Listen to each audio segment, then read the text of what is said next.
Welcome to the Musa video blog. So we're not at home right now. We're traveling, visiting. So a lot of times when I'm doing my video blog during the week, things come up and I have ideas, and so because we've been so busy with the traveling and here, there, everywhere kind of stuff, I said I don't really have something. I don't have anything to talk about. I mean, something has to happen that's going to inspire me to come up with an idea for the Musa video blog. Well, it happened. So my wife sent a text to someone and said, "Did you get home yet?" So the person sent back a response, which was kind of, I guess, a joke. Said that, well, that's a very philosophical question. Getting back home, I mean, where is home really? So I said, "Oh, that's good. I like that." So I responded and said, "That's a good question. I'm going to make a video blog out of that." So that's the thing. Where is the getting back home? We talk about getting back home.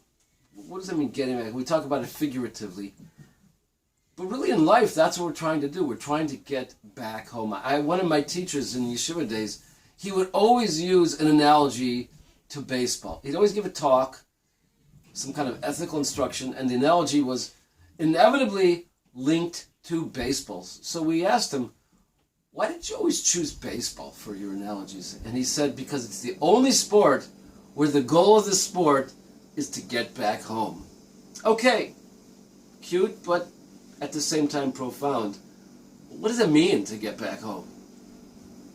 Well, we all started close to God. Then we came into this world, and we started off as babies. And we know that the way Hashem made the world, babies are takers.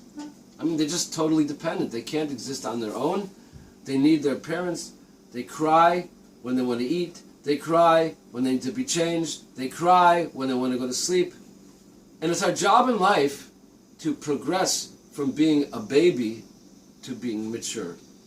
And we could put this in terms that the goal is to go from the state of total selfishness to selflessness.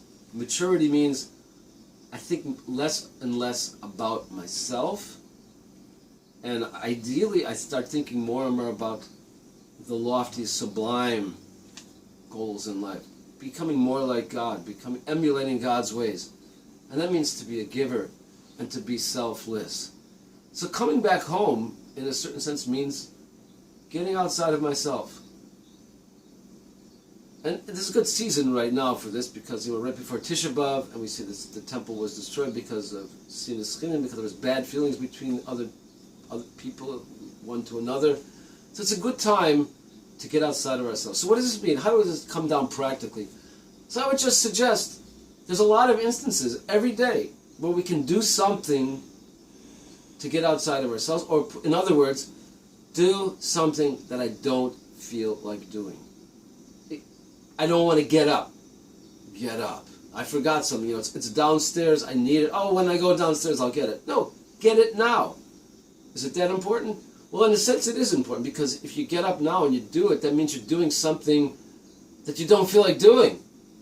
And remember, there's a spiritual component to it. It's a training of oneself that it doesn't always have to be like I want it. There was that kids cartoon I remember.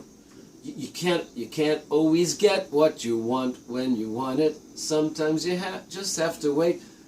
I can't get what I want all the time. So you know what? Get up. Go downstairs and get it. I want to take that extra piece of whatever. I say to myself, no, I'm not going to do it. Not just because I'm on a diet or I want to lose weight. No. I'm doing it because I want to be less into myself. So not taking that extra piece of whatever is training me to become more godly. Shabbos. I don't want to say good Shabbos to someone because, I'm not in the mood, whatever, who knows. Do it. You don't want to speak to someone? Make a point to speak to them.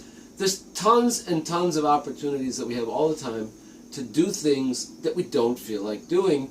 And if we give it that spiritual lens and put it in the framework that this is something that is getting me outside of myself, turning me into a more selfless person, i.e. a more godlike person, that all these little acts become acts in building our spirituality and really getting back home.